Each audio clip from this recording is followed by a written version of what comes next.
Dear students, today let us start with a new topic, spectroscopy.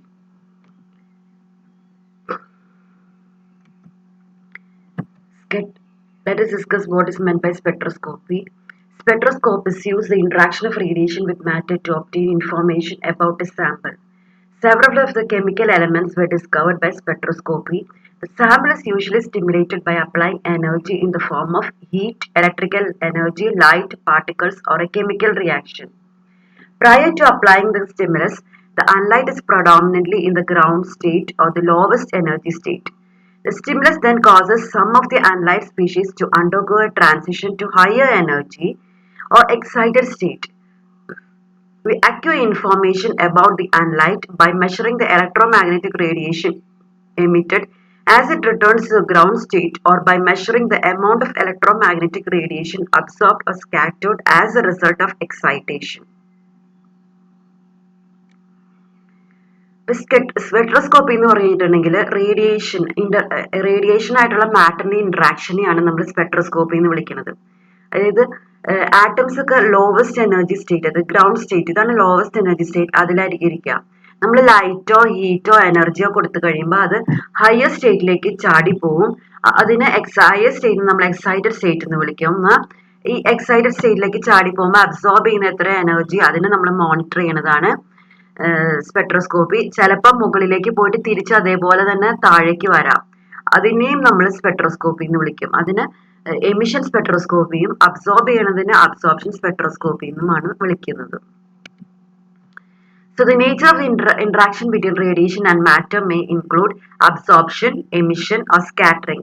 They help in the study of matter with respect to qualitative study and quantitative study.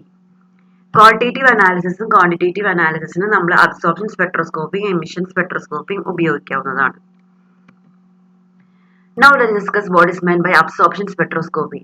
In absorption spectroscopy, an electromagnetic radiation is absorbed by an atom or a molecule, which undergoes transition from a lower energy state to a higher energy state or excited state. Absorption occurs only when the energy of radiation matches the difference in energy between two energy levels. ഞാൻ ആദ്യത്തെ ഇത് സ്ലൈഡിൽ കാണിച്ചായിരുന്നു. ഇവിടെ ഇരിക്കുന്ന ഒരു atom energy absorb ചെയ്ത് മുകളിലേക്ക് ചാടുന്നതിനെയാണ് നമ്മൾ അബ്സോർപ്ഷൻ സ്പെക്ട്രോസ്കോപ്പി എന്ന് വിളിക്കുന്നത്.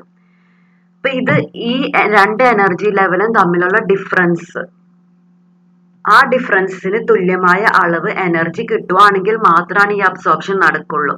അപ്പൊ നമ്മളത് സപ്ലൈ ചെയ്യണം. അതിന് തുല്യമായ എനർജി നമ്മൾ സപ്ലൈ ചെയ്താലാണ് അബ്സോർപ്ഷൻ സ്പെക്ട്രോസ്കോപ്പി സംഭവിക്കുള്ളൂ. ഇനി ഇവിടെ ഇരിക്കുന്ന ഒരു ആറ്റത്തിന് വേണമെങ്കിൽ പഴയ അവസ്ഥയിലേക്ക് തിരിച്ചു പോവാവുന്നതാണ്. അപ്പൊ അങ്ങനെ വരുമ്പോൾ അത് കുറച്ച് എനർജി പുറത്തേക്ക് എമിറ്റ് ചെയ്യും. അതിനാണ് നമ്മൾ എമിഷൻ സ്പെക്ട്രോസ്കോപ്പി എന്ന് വിളിക്കുന്നത്. എമിഷൻ സ്പെക്ട്രോസ്കോപ്പിയിൽ പുറത്തേക്ക് വിടുന്ന എനർജി എന്ന് പറയുന്നത് ഈ രണ്ട് എനർജി ലെവൽസിന്റെ ഡിഫറൻസിന് തുല്യമായ എനർജി ആയിരിക്കും. So absorption occurs only when the energy of radiation matches the difference in energy between the two energy levels. Now let us discuss wave properties. Waves are characterized by frequency, wavelength, and amplitude. Frequency is the number of waves per second. Wavelength lambda is the distance between two consecutive peaks or troughs in a wave. And wave number nu bar is the number of waves or crest in a given length. നമ്മൾ സ്പെക്ട്രോസ്കോപ്പിയിൽ ചില parameters എപ്പോഴും പറയും. അതെന്താണെന്ന് അറിഞ്ഞിരിക്കണം. Frequency എന്ന് എപ്പോഴും പറയും, wave length എന്ന് എപ്പോഴും പറയും, ആംപ്ലിറ്റ്യൂഡ് എന്ന് പറയും.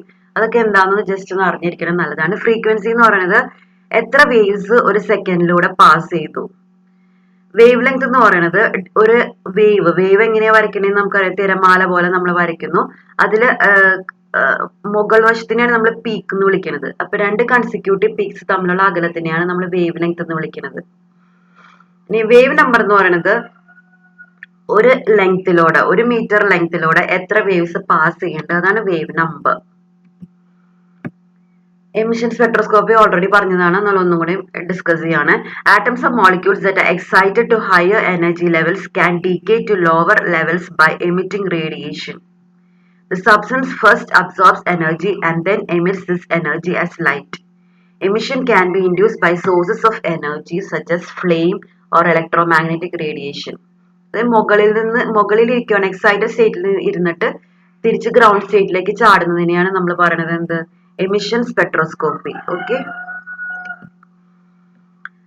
now let us discuss what is light. Light is a form of energy known as electromagnetic radiation. Light travels as an electromagnetic wave. Light travels through vacuum of space. Unlike sound, it travels at 300,000 km per second. Light ഒരു electromagnetic radiation ആണെന്ന് എല്ലാവർക്കും അറിയുന്നുണ്ടാവും. Wave motion is the transfer of energy without matter. Transverse wave is, for an example, you can see how an ocean wave travels to the shore while a boat just moves up and down. Up and down ആണ് നമ്മുടെ transverse wave എന്ന് പറയുന്നത്. Longitudinal wave an example sound wave ആണ്. The particles that make up the wave move in the same direction the wave is traveling. അങ്ങോട്ടും ഇങ്ങോട്ടും to and fro motion ഉള്ളതാണ് longitudinal wave. Up and down motion ഉള്ളതാണ് transverse wave. The changing magnetic field and electric fields travel through space at transverse waves at right angles. This is known as an electromagnetic wave. അപ്പോൾ എല്ലാ electromagnetic വേവിന്റെ കൂടെ ഒരു electric ഫീൽഡും ഉണ്ടാവും, അതുപോലെ തന്നെ മാഗ്നറ്റിക് ഫീൽഡും ഉണ്ടാവും. അത് നിർബന്ധമാണ്. ഇനി ഞാൻ നേരത്തെ പറഞ്ഞ പാരാമീറ്റേഴ്സ് ജസ്റ്റ് ഒന്ന് കാണിച്ചു തരാണ്. ഇതാണ് വേവ് ലെങ്ത്. രണ്ട് ക്രസ്റ്റുകൾ തമ്മിലുള്ള അകലം അല്ലെങ്കിൽ രണ്ട് പീക്ക് തമ്മിലുള്ള അകലമാണ് വേവ് ലെങ്ത്, അല്ലെങ്കിൽ രണ്ട് ട്രഫുകൾ തമ്മിലുള്ള അകലമാണ്. ഇനി സ്പീഡ് ഓഫ് എ വേവ് എന്ന് പറയുന്നത് v is equal to frequency into wavelength. ഫ്രീക്വൻസിയും വേവ് ലെങ്ത് മൾട്ടിപ്ലൈ ചെയ്താൽ നമുക്ക് സ്പീഡ് കിട്ടും. ഇതൊക്കെയാണ് വേവ് പ്രോപ്പർട്ടീസ്. ഞാൻ ഓൾറെഡി പറഞ്ഞതാണ്. Speed of light is 3 × 10⁸ meter per second. Planck's constant is 6.63 × 10⁻34 joule per second. Nu bar is equal to 1/λ. Electromagnetic spectrum ആണ് ഈ കാണിച്ചിരിക്കുന്നത്. ഇലക്ട്രോമാഗ്നറ്റിക് സ്പെക്ട്രത്തിൽ ആദ്യം വരുന്നത്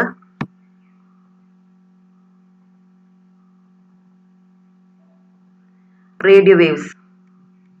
ഏറ്റവും ഫ്രീക്വൻസി കുറവുള്ളത് റേഡിയോ വേവ്സ്, പിന്നെ മൈക്രോവേവ്സ് വരുന്നുണ്ട്, പിന്നെ IR വരുന്നുണ്ട്. ഫ്രീക്വൻസി കൂടി വരികയാണ്. പിന്നെ വിസിബിൾ ലൈറ്റ് തന്നെ എന്താ പറയുക 7 കളേഴ്സ് ഉണ്ട്. പിന്നെ UV റേഡിയേഷൻ, പിന്നെ എക്സ്റേസ്, ഗാമ റേസ്. ഇത് ഗാമ റേസിലാണ് ഏറ്റവും കൂടുതൽ ഫ്രീക്വൻസി ഉള്ളത്. ഇതാണ് ഇലക്ട്രോമാഗ്നറ്റിക് സ്പെക്ട്രം എന്ന് പറയുന്നത്. So radiation can also be described in terms of particles of energy called photons.